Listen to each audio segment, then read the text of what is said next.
Goods na po ba yung 4128 if gagamitin lang po for watching? Okay, so ang tinatanong niya is all about this tablet. Ito po yung ating Xiaomi Redmi Pad 2. And to answer the question, yes po, goods na siya for watching, no? Kung 4128. And hindi naman po kayo multitasker.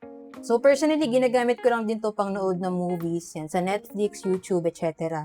Yun mostly yung kanyang use case sa akin. And then, ginagamit ko rin siya pang sound trip, no? Kasi maganda rin po yung kanyang sound quality kasi meron siyang 4 na speakers na powered by Dolby Atmos. Tapos nagustuhan ko pa dito, malaki po yung kanyang screen size, 11 inches, and then vibrant and vivid din po yung kanyang screen, no? So maganda po yung mga colors na pinaproduce niya.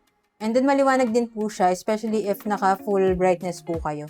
So kung gagamitin mo lang ito panood ng mga movies and series and mag-enjoy ka dito, okay rin siya pang casual gaming actually and then social media purposes. Hindi naman po siya malag as long as hindi heavy task yung gagawin natin. Hindi naman tayo masyadong multitasker. Ngayon kung for multitasking naman, mas recommend ko at least 6GB or yung 8GB version na yung kunin mo para hindi ka mabitin sa multitasking capability niya. So goods naman din kasi yung chipset na nilagay dito, no? Naka-Helio G100 Ultra na siya. So hindi po yan malag and then 90Hz na rin yung kanyang refresh rate. And so snappy din naman yung kanyang performance. And then when it comes to camera quality naman, I would say na good enough din siya for the price. No? Maliwanag naman po siya. And goods din siya na pang video call. Basta maganda yung lighting conditions kung saan kayo mag-video.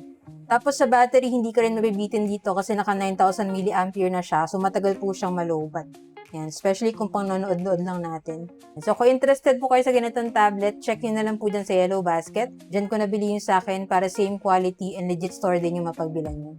So yun lang, sana nakatulong to video. If you have any other questions, just let me know in the comments and follow for more tech content.